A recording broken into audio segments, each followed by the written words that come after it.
생생한 뉴스 속 이야기를 직접 전합니다. 취재 파일. 취재 파일 시간입니다. 오늘 오후 국회 상황이 아주 급박하게 돌아갔는데요. 장윤선 정치 전문 기자와 하나하나 짚어보겠습니다. 어서 오십시오. 네, 안녕하십니까. 오늘 오후에 눈과 귀가 매우 바쁘셨죠?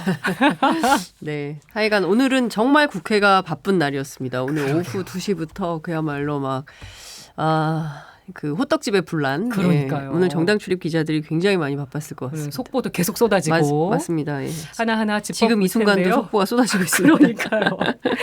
오늘 일단 이동관 방송통신위원장에 대한 탄핵 소추안이 발의가 됐는데요. 네. 먼저 이동관 위원장 목소리부터 들어보겠습니다. 말씀드린 것처럼 어떠한 법률 위반 행위도 없는데 저를 야당이 숫자를 앞세워서 탄핵하겠다고 하는 거는 저는 민심의 탄핵을 받을 거다 이렇게 생각합니다.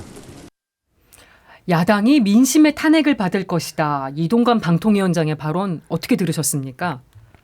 제가 이제 오기 전에 민주당의 국회 과방위 야당 간사인 조승래 의원하고 통화를 했는데요. 이런 발언 자체가 정치적 발언이고 정치적 중립 의무를 위반하는 거 아니냐. 아니 어쨌든 야당에서 탄핵을 요구할 때는 절차에 따라서 그동안의 위법한 행위들을 취합해서 법률에 어긋남이 있는지 없는지 검토를 한 후에 발의를 하는 것인데 끝나자마자 이렇게 기자들을 상대로 발언하는 것 자체가 정치적 발언이고 정치적 중립 의무를 어기고 있다라고 주장을 합니다. 그런데 현장음을 제가 들어보니까 이동관 위원장이 상당히 격앙돼 있는 것 같고요. 그런 것 같아요. 네, 도저히 묵과할 수 없는 야당의 태도다 이렇게 보이고요. 그리고 나서 기자들한테 질문을 안 받고 바로 가야 된다 그래서 그냥 들어가는 것 같던데 전반적으로 보면 이동관 위원장 입장에서는 설마 야당이 탄핵을 할까? 못할 걸 이런 생각도 있었던 것 같고요. 민주당의 이런 어쨌든 필리버스터까지 한다고 계속 계획이 돼 있었기 때문에 실제로 이게 성사될 것인가에 대해서는 여러 가지 판단이 있었던 것 같습니다. 네. 그러니까 서로 지금 제가 여야 양쪽에 취재를 해보니까 둘 다 허를 찔렸다 서로. 그러니까 서로 수계산이 한참인 거예요. 예, 상당히 수계산을 하고 있는 것 같습니다. 네, 이동관 위원장이 야당이 강행 처리한 방송법에 대해서도 입장을 밝혔습니다. 이 부분도 들어볼게요. 네. 이런 황당한 이 법안 밀어붙이기에 저는 아까 말씀드린 대로 반드시 민의의 심판과 탄핵이 있으리라고 생각합니다. 그런 연장선에서 대통령께서 거부권 행사하는 것은 당연한 규결이다. 물론 저는 지금 청와대 용산 관계자는 아니지만 감히 말할 수 있다. 거부권에 대해서 아직 대통령실은 논의할 때가 아니라는 입장인 것 같은데 대통령실 관계자도 아니고 방통위원장이 이런 얘기를 한다는 게 위세를 좀 짐작하게 하는 것 같기도 합니다. 감히 말해도 되나요? 그러네요. 감히. 네, 감히 말할 수 있다라고 주장을 하는데 본인 스스로 얘기했어요. 본인이 이제 청와대나 용산 관계자가 아니다. 지금 대통령실 대변인 아니지 않습니까? 네. 네, 과거 이명박 정부의 대변인 홍보수석 아닙니다. 이분은요. 대한민국의 방송통신 정책 전반을 통합도 규제하는 기관이기도 하고 운영하는 기관이기도 합니다. 근데 그런 기관의 수장인데 이런 분이 이렇게 마치 대통령실 대변인과 같은 자세로 말하는 것이 옳은 것인가에 대한 비판이 있을 걸로 보이고요. 또 한 측면에서는 대통령께서 거부권 행사하는 것은 당연한 귀결이다라고 본인 스스로 가이드라인을 쳤어요. 굉장히 자신감 있게. 예, 해야 된다. 이거는 거부권 행사가 필요하다라고 하는 건데 물론 정치권 안에서 또 거부권 행사할 거다라는 전망이 우세한 것은 사실입니다. 특히 이제 재계에서 노조법 2, 3조에 대해서도 벌써부터 이제 거부권을 요청하는 안을 올리기도 했고 또 여당은 말을 해봐야 소용없는 수준인 것이고요. 그 법안은 나중에 따져보기로 한다 하더라도 실제로 상당히 오랜 기간 동안 수구해서 노동계와 방송계, 우리 언론계의 요구에 대해서 대통령이 이렇게 그냥 예고된 것처럼 또 거부권을 행사한다면 도대체 몇 번째 거부권 행사입니까? 네. 대통령 취임 이후 지금까지 야당 주도로 입법된 모든 사안에 대해서 단 한 번도 통과시켜 준 게 없는 게 됩니다. 양곡관리법부터 시작을 해서 지금까지 예, 모두 이렇게 간호사법도 그랬고. 맞습니다. 그러니까 지금 모든 법안에 대해서 이렇게 하면 뭐 협치는커녕 그리고 또 강서 보궐선거 이후에 뭐 나부터 달라지겠다, 뭐 혁신, 소통 이렇게 강조를 했는데 결과적으로 지난 시정연설에서 악수 한번 하고 끝난 협치라는 언론의 진단이나 분석처럼 실제로 또 그렇게 굴러가고 있는 것이 아니냐라는 네. 비판이 안 나올 수가 없는 것이고요. 저는 야당에서 왜 탄핵에 이르게 됐는지 이 방송법을 왜 요구하는지 쭉 막 그 뭐 황당한 법안을 밀어붙인다라고 주장을 하고 있는데 네. 그러면 지금 이 방송법 통과를 위해서 국민청원 한 5만 명 이상의 시민들이 황당한 법안에 다 서명을 한 것입니까? 그러면 지금 현업 언론인 단체 뭐 방송기자협회, 기자협회, 언론노조 뭐 등등의 이런 언론인 현업 단체들이 정말 황당한 법안을 이렇게 밀어붙이고 있는 겁니까? 저는 이런 주장 자체가 이동관 위원장 스스로 언론인 출신이고 오랫동안 네. 동아일보에서 기자로 재직했었습니다. 그렇죠. 그러면 권력과 자본으로부터 독립된 언론 정말 이제는 국민의 언론으로 뭐 정권 교체가 된다고 해서 이렇게 막 권력의 향방에 따라서 뭐 하루아침에 진행자가 막 교체가 되고 뭐 기자들이 다 뭐 나가야 되고 뭐 이런 방식으로 되는 게 과연 대한민국의 OECD 11대 경제대국에 걸맞는 언론 환경인 거냐. 예. 우리 민주주의 토대가 너무 허약한 거 아니냐라고 국민들이 언론학자들이 또 언론계에서 일하는 종사자들이 얘기하고 있지 않습니까? 그걸 네. 그냥 황당하다고 하고 그냥 할 문제이냐에 네. 대해서 묻고 싶습니다. 그러니까 요즘 방송계, 언론계에 돌아다니는 얘기나 분위기가 좀 네. 뒤숭숭해요. 예. 뭐 특히 이제 뭐 KBS 사장 교체 이후에 네. 뭐 많이 바뀔 것 같습니다. 그러니까요. 예. 일단 쟁점 법안인 노란봉투법 그리고 방송 3법 오늘 국회 본회의를 통과했는데 네. 어떤 법안인지 이거 짧게 짚어보긴 해야겠습니다. 네, 간단하게 말씀드리면 노란봉투법은 그 노조법 2, 3조를 개정하는 법인데요. 그러니까 뭐 복잡하게 설명드리면 어려우니까 간단하게 해석을 해드리면 과거에 쌍용자동차 파업 다 기억하실 거예요. 네. 그랬을 때 노동자들이 파업권을 행사하는데 노동자들 개개인마다 뭐 10년, 20년 뭐 은퇴할 때까지 다 벌어도 갚을 수 없는 수준의 엄청난 금액의 손해배상 청구 소송을 기업이 제기를 합니다. 근데 네. 하청에 그런 노동자들이 많은데 원청은 또 책임이 없어요. 그러니까 이런 문제들에 대해서 잘 따져보자. 네. 그래서 이런 것을 그렇게 하지 못하도록 하자는 법의 취지가 이번에 하는 그 노란봉투법, 이른바 이제 노조법 2, 3조 개정안에 해당이 되는 건데요. 네. 한겨레 신문이 노동법 전문가 17명을 대상으로 이제 의견을 물어봤어요. 그랬더니 1명 빼고 16명이 뭐라고 얘기를 했냐면 법리적 문제가 없다. 이런 의견을 제시를 했습니다. 그동안 쌓인 판례, 예. 그다음에 재산권, 노동 3권의 성격 뭐 이런 것들을 다 간과한 주장이 지금 이 노조법 2, 3조 개정안에 대해서 반대하는 의견이다. 이렇게 보는 것인데요. 재미있는 포인트는 노동법 전문가 17명 가운데 국책기관, 네. 네네 이런 분들은 소속 밝히지 않았고 또 일부 전문가들은 익명을 요구했어요. 그러니까 좀 불편한 상황이 생길까봐 그러니까요. 그러니까 그런 것 같네요. 저는 이 자체가 대한민국 민주주의의 후진적 상황을 그대로 보여준다고 생각합니다. 아니 이런 정도는 얘기할 수 있어야 되는 거 아닙니까? 전문가들이 자기 이름 걸고 말도 못하는 세상이 됐어요. 이게 바로 눈치 보면서 이름을 숨겨야 되는. 예, 혹여라도 나 때문에 우리 연구기관에 예산 끊기는 거 아니야? 혹시 내가 잘못 말했다가 뭐 우리한테 무슨 불이익이 오는 거 아니야? 우리 학교에 무슨 불이익이 오는 거 아니야? 가장 자유로워야 하는 대학의 선생님들도, 대학 교수들도, 국책연구기관의 연구위원들도 뭐 제대로 발언할 수 없어요. 그러니까 대통령은 정말 그 취임식부터 시작해서 자유를 얼마나 많이 강조를 했습니까? 그러니까요. 그럼에도 불구하고 가장 기본이 되는 미국 수정헌법 1조의 표현의 자유와 언론의 자유가 이렇게 침해가 되고 있다. 저는 이 사실을 고발하지 않을 수 없다고 생각이 좀 들고요. 네. 방송법 같은 경우도 비슷합니다. 앞서 말씀드린 대로 정권 교체가 되면 또 출렁여요. 네, 그 정권에 맞는 이사장, 입맛에 사장. 맞는 사장 뭐 쑥 그냥 부장 뭐 무슨 그 평 기자까지 인사가 쫙 나는 평 PD까지 인사가 네. 쫙 나는 이런 방식이 옳은 거냐. 그렇지 않고 국민의 방송이잖아요. 네. 특히 공영방송들은. 그런데 국민이 아니라 정권의 눈치를 보면 이거를 공영성이 있다고 볼 수 있는 거냐. 그렇기 때문에 현행의 이사들을 수를 확 늘려가지고 한 21명. 이것도 좀 원래 계획보다는 줄어드는 숫자예요. 그래서 좀 어떤 정권의 개입이나 권력의 개입 눈치 없이 자유롭게 방송의 방향이나 비전을 결정할 수 있도록 해주자라는 취지입니다.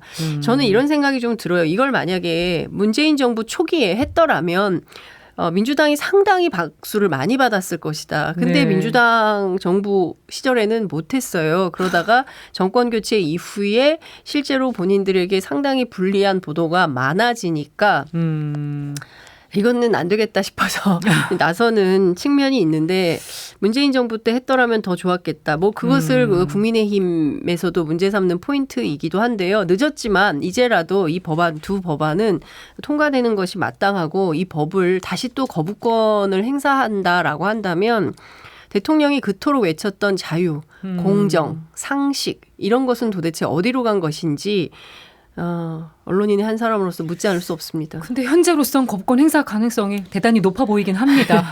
네, 워낙 반대 입장을 완고하게 표현을 해왔기 때문에. 네.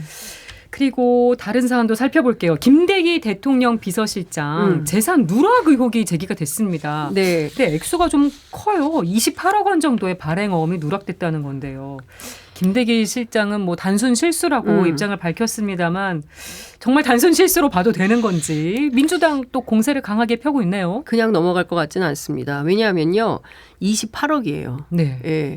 뭐 280만 원도 아니고 28만 원도 아니고 28억이 있는 사람이 많을까요? 잘 모르겠습니다. 예, 이 기득권 소위 이렇게 부자들이 많구나라는 생각이 좀 드는데 김대기 비서실장이 신고한 작년 8월에 공개된 전체 재산이 48억 1,468만 원입니다.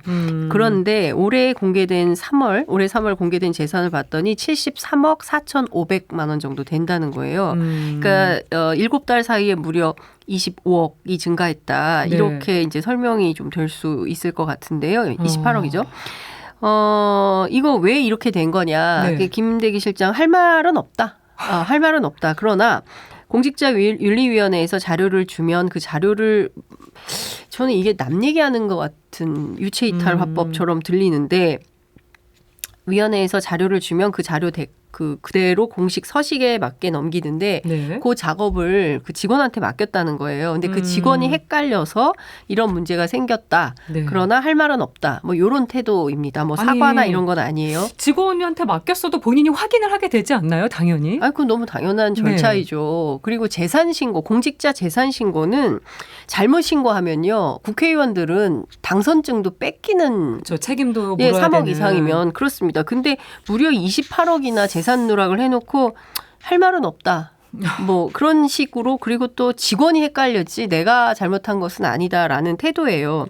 이 관련해서 홍익표 원내대표가 내용을 소상히 밝히고 국민 앞에 사과하라 이런 요구를 하고 있습니다. 예. 그러니까 중요한 포인트는 도대체 지금 그 대통령 비서실에서는 국감 요구 자료와 관련해서 공무원에 대해서 일체 징계 처분을 내린 건 없다라고 주장한 반면 인사혁신처장은 국회 예결위에 출석을 해가지고 그 김대기 실장의 재산 신고 누락 처분 사실이 있다라고 인정을 했어요. 그러면 둘 중에 한 사람은 거짓말하는 거냐?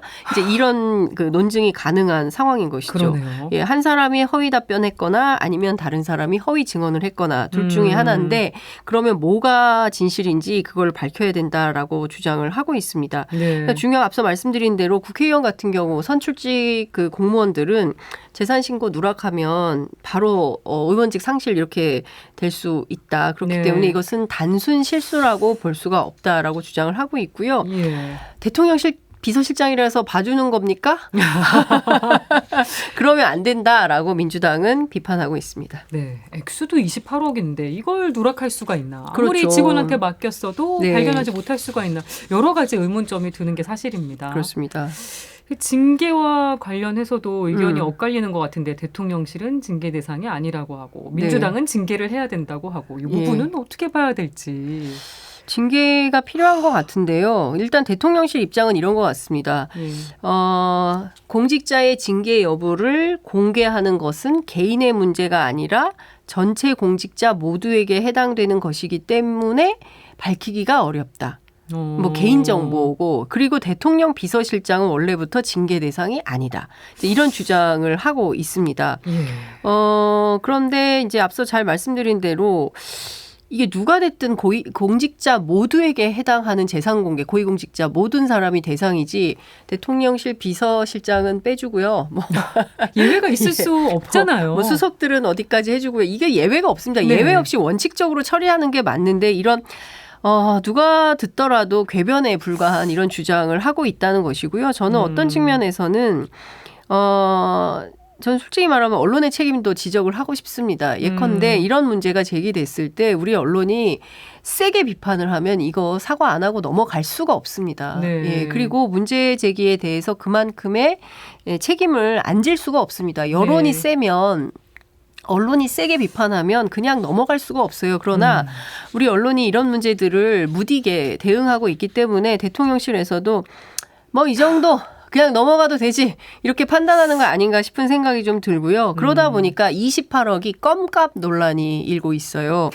민주당에서 오늘 그 브리핑을 했는데 뭐 지금 이거 개인 프라이버시라서 징계 여부에 대해서 답하지 않는데 이거 국민 기망하는 행태 아니냐 이런 비판을 하고 있고요. 예.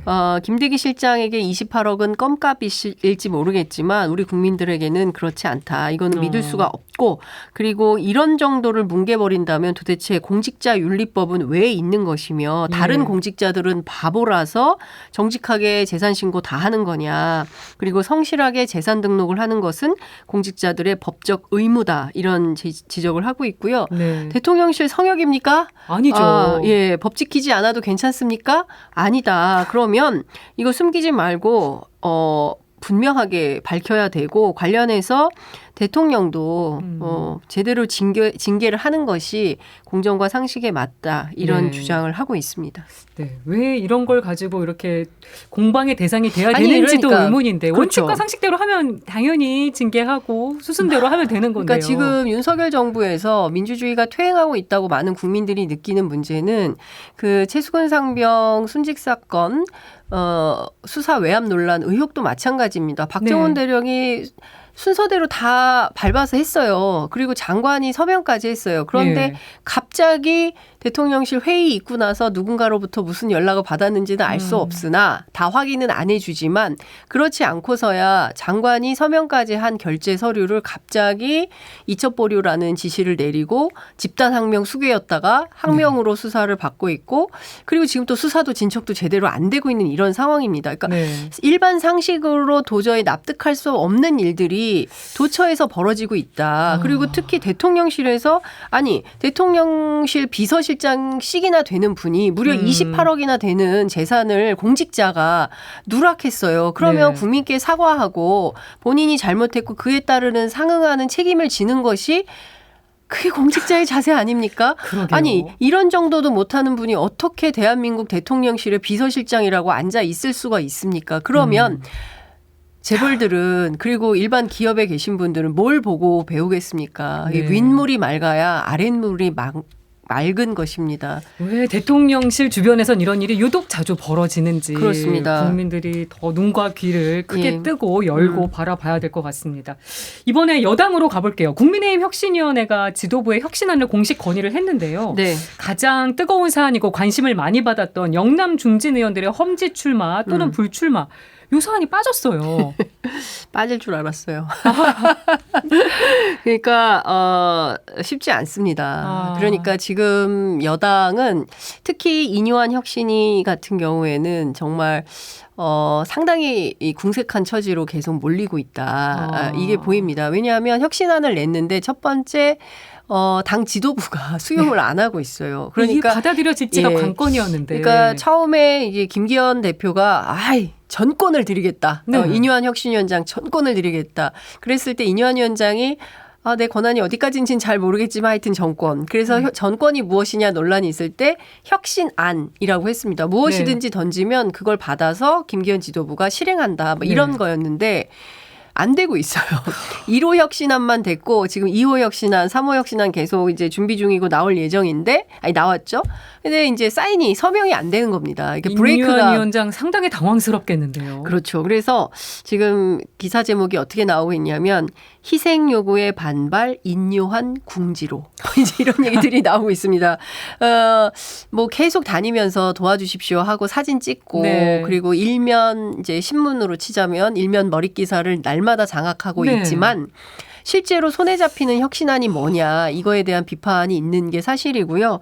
당 안에서부터 문제 제기가 나오고 있습니다. 네. 인요한 혁신이 이대로 되겠냐라는 비판이 나오고 있고요. 그리고 결정은 계속 미뤄지고 있는 이런 상황인데요. 특히나 이제 영남 중진 같은 경우에는 이런 불만이 있는 것 같아요. 아니 좋습니다. 차라리 우리 불출마하라고 하세요. 네. 에? 수도권 가서 우리 되겠어요? 경쟁력이 있다고 보십니까? 어렵습니다. 그리고 지역구를 왜 누가 맘대로 자꾸 바꾸라고 합니까? 이제 주호영 의원도 네. 그 대구 지역 행사에서 분명하게 얘기를 서울 안 했다고 하죠. 갑니다. 막 이제 이렇게 그게 다 이제 생방송으로 나왔던데, 그러니까 이런 측면이 있는 것 같아요. 그러니까 좋다. 우리가 빠지면 그 자리에 그래서 혁신적인 인사 누구 넣을 건데. 그 부분도 물음표였어요. 그렇죠. 그러니까 중요한 포인트는 인요한 위원장이 청소를 다 한 다음에 그 자리에 소위 얘기하는 윤핵관, 친윤 또는 검사 출신들이 내려간다고 하면 그게 진정한 의미의 혁신이라고 볼 수 있는 거냐. 결국은 우리를 다 쫓아내려고 하는 것이 아니냐라는 게 이제 영남 중진들의 주된 의견인 것 같습니다. 그래서 상당히 좀 격앙돼 있는 분들도 계시고요. 일부는 그래서 영남 무소속 피바다론을 얘기하는 분들도 계시죠. 그러니까요. 그러니까 험한 말도 국민의힘에 나오고. 맞서서 우리도 무소속 연대 만들어서 출마하겠다. 그 깃발이 이제 주호영 의원으로 보이고요. 말고도 김용판 의원도 이제 불만을 적극적으로 피력을 하고 있고, 거기에다가 지금 내년 총선 앞두고 최경환 전 경제부총리, 그다음에 우병우 전 민정수석, 유영하 변호사 이분들도 무소속 연대 될 수 있어요. 그러면 친박계 쪽 TK에서만 거기다 또 이준석 전 대표가 영남신당 주장하지 표방하고 않았습니까? 있죠. 그러면 TK에서 소위 보수정당 3파전이에요. 여기 네. 민주당 끼지도 않았습니다. 자기들끼리 3파전에다가 민주당까지 가면 그야말로 TK가 새로운 격전지로 부상할 수 있다. 그리고 그러면 누가 결국 TK 민심을 받아서 국회로 입성할 것이냐. 이것도 사실은 정치부 기자들한테는 굉장히 의미 있는 포인트가 되지 않을까 이런 생각이 좀 듭니다. 그러니까 말씀해 주신 대로 주호영 의원은 뭐 대구를 떠나지 않겠다고 얘기를 했고, 장제원 의원도 윤핵관인 장제원 의원 부산에서 세를 과시하고 있다는 얘기가 들립니다. 네. 혁신위도 이 부분까지는 건드릴 수 없었다고 봐야 되는 건지, 전권에 해당하지 않았던 건지, 이 부분은. 그러니까 저는 좀 이런 생각이 들어요. 인요한 혁신위가 성공하려고 했다면 사실은 뭐 사방팔방 돌아다니면서 전국을 다니면서 뭐 부산도 가고 대구도 가고 막 다니면서 사진 찍고 텔레비전에 노출되고 이게 중요한 게 아니라 방문 딱 걸어 잠그고 우리끼리 모여서, 여기서 우리는 국민의힘을 이야기합니다. 모여서 자, 어디부터 어디까지 어떤 형태로 희생하고 헌신할 거냐. 당신 결단할 수 있어. 언제까지 결단해. 라고 요구를 받고, 그리고 그다음에 결정이 되면 이거 문서로서 딱 확약을 해서 이렇게 딱 하고 청산하고 넘어갔다면 오히려 상당히 역시 인요한 위원장 상당하다라는 평가를 받았을 것 같은데, 받았겠죠. 진짜 결과물을 만들어낸 거니까. 지금 상황은 텔레비전 노출은 굉장히 많았으나 그래서 뭘 했는데 우리 뭐가 혁신됐어요? 라고 국민의힘 내부에서도 반발이 나오고 있는 게 현실인 것 같고요. 이제 또 한 측면에서는 좀 인요한 위원장이 너무 그 언론 플레이만 하는 거 아니냐라는 비판이 있는 것도 사실입니다. 그러니까 거기다가 더 큰 문제는 이 국민의힘의 핵심 혁신안의 이론은 대통령으로부터 당무 독립, 그리고 두 번째는 내년 총선 100% 오픈 프라이머리, 그리고 세 번째는 대통령에게 제대로 된 할 말을 하는 정당, 쓴소리하는 정당, 뭐 요 정도가 될 것 같은데 이 세 가지는 다 권한 바뀌다 라고 주장을 하고 있기 때문에 그게 핵심인데. 그렇죠. 그게 핵심인데 그 핵심은 빼놓고, 그러니까 요 핵심이 사실상 부인과 자식에 해당하는 거 아니냐라는 얘기가 계속 나오는 거죠. 그리고 나서 그러니까 가장 문제적인 요인인 대통령과 대통령실, 대통령실은 놔두고 네. 그 밖에 부수적인 것만 계속 혁신하라고 요구하니 이걸 진정한 의미의 혁신이라고 할 수 있냐라는 볼멘 소리가 터져 나오는 것이고요. 네. 윤핵관으로 불리는 국회의원들도 저희가 뭐 기자들 사이에 뭐 밭글 형태로 네, 돌았어요. 많이 돌고 있는데 뭐 뜻이 없다는 거잖아요. 그렇기 때문에 사실 이거는 굉장히 어려운 상황이 되는 것이고 결과적으로 상당히 큰 파열음을 내는 혁신위가 되지 않을까 싶습니다. 혁신위가 좀 활동 기간이 꽤 많이 남았는데 네, 여기서 12월 말. 이렇게 한번 제동이 걸리면 그리고 또 하나는 이런 거예요. 이제 김기현 대표의 경우나 또 장제원 의원도 마찬가지고요. 마치 뭐 혁신위가 등 떠밀어가지고 마지못해서 안 하면 안 된다는 식으로 떠밀려서 하는 결정은 하지 않겠다라는 네. 판단이 굉장히 강하다는 거예요. 그래서 결정을 한다 하더라도 내년 총선 4월인데 벌써부터 이렇게 하면 힘이 빠지기 때문에 한다 하더라도 크리스마스 12월 24일까지 인유한 혁신인데 그 무렵에 결단해서 발표하는 그림을 만들지 않겠냐라는 게 당 지도부 관계자의 설명입니다. 이준석 전 대표 신당 창당도 고무렵으로 얘기가 되고 있는데 이준석 전 대표는 12월 27일이라고 하는데 물론 본인은 저는 27일이라고 한 말한 적 적은 없어요. 없지만. 국민일보 기자가 그렇게 이제 진단한 거예요라고 얘기를 하는데 실제로 27일 될 가능성이 높다는 얘기가 나오고 있고요. 뭐 네. 오늘 대구로 갔습니다. 오늘 대구에 가서 제가 이준석 대표에게 직접 확인을 해보니 대구 언론을 싹 다 잡았대요. 모든 대구 언론 인터뷰를 다 잡았다. 그러니까 예. 그제는 대통령, 어제는 인유한 위원장, 예. 그리고 오늘은 이준석 대표가 가서 대구의 비전과 혁신에 대해서 이제 얘기를 하고 세게 붙겠다는 거예요. 그리고 네. 대구 출마도 하겠다, 불사하겠다. 대구가 아주 핫한 지역이 됐습니다. 예, 상당한 격전지가 될 걸로 보이고 여기에 민주당까지 만약에 합세를 한다고 하면 내년 총선 TK가 가장 뜨거운 격전지가 될 걸로 보입니다. 그리고 어쨌든 올해 크리스마스도 굉장히 뜨거울 것 같습니다. 그렇죠. 아니 올해 크리스마스는 굉장히 국민의힘에게는 슬픈 크리스마스가 될 수도 있겠다.